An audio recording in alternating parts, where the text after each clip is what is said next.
പക്ഷെ there are possibilities where people commit suicide even when they are really happy. അതിന് high functioning depression എന്തോ പറയുന്ന ഒരു വാക്കുണ്ട്.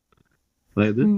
അവര് ഈ ഡിപ്രഷൻ എന്ന് പറഞ്ഞാൽ എല്ലാവരും വിചാരിക്കും ഇങ്ങനെ ലോ ആയിട്ട് ഇങ്ങനെ ഇരിക്കുക. അങ്ങനെ അല്ല.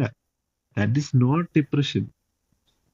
Depression has different levels. Like ഇപ്പം നമ്മൾക്ക് നോർമലി എല്ലാവരും ചെയ്യുന്ന പോലെ ചിരിച്ചുകൊണ്ടൊക്കെ ഇരിക്കാനൊക്കെ പറ്റും. പക്ഷെ ആഫ്റ്റർ സം ടൈം നമ്മൾ സോൺ ഔട്ട് ആയി പോകും. നമ്മുടെ ഉം. മനസ്സ് വേറെ എവിടെയെങ്കിലും ആയിരിക്കാം.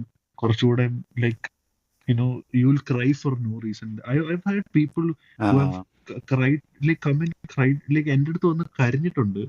Like റീസൺ ഇല്ലാതെ കരഞ്ഞിട്ടുണ്ട്. And I felt so bad for them because they are not able to understand the reason why they are not crying. നമുക്കും എന്താ എനിക്ക് ആ ചെയ്യണമെന്ന് ഒരു അറിയത്തില്ല. എനിക്ക് ബൈസ്റ്റാൻഡേഴ്സിന് അല്ല നമ്മൾ ആ അടുത്ത് ആ നിൽക്കുന്ന ആൾക്കുവേ എങ്ങനെ ആ അതിനെ ഡീൽ ചെയ്യണ്ടെന്ന് അറിയത്തില്ല. ഇറ്റ്സ് വെരി ആ പ്രണവിന്റെ reaction was very realistic actually. yes കാരണം അവൻ